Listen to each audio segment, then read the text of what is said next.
They were part of the British Pacific Fleet, the largest ever assembled.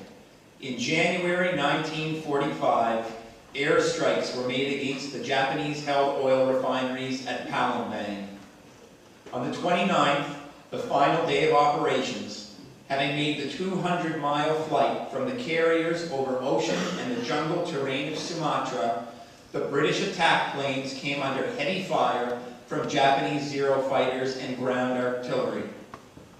As planes returned to the carriers, 9 Fleet Air Arm pilots and crew, including telegraphist air gunners McRae and Barker with 849 Squadron from HMS Victorious, were missing. For a time, their fate was unknown. With the Japanese defeat, investigations began, and it was learned the 9 had been sent to Singapore to the prisoner of war camp at Changi. Missing from the released prisoners of war, it was first believed they had been shipped to Japan in March 1945, and that ship had sunk, and all were drowned.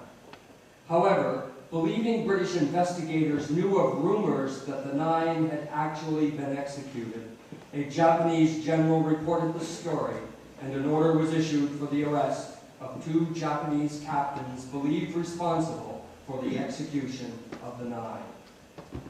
But both captains committed suicide on December 26, 1945, before they could be detained and questioned.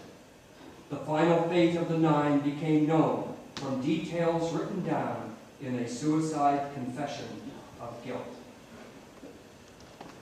Brought from Sumatra, they were held at Changi, with its terrible conditions and brutality of the Japanese.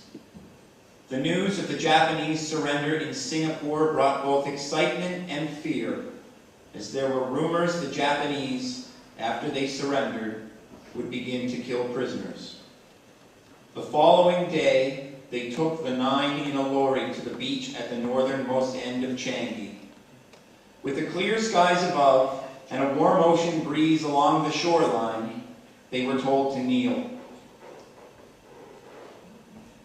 One by one, they executed them with their Japanese swords. They dragged their bodies in a small boat and, pulling it offshore, sank it into the sea.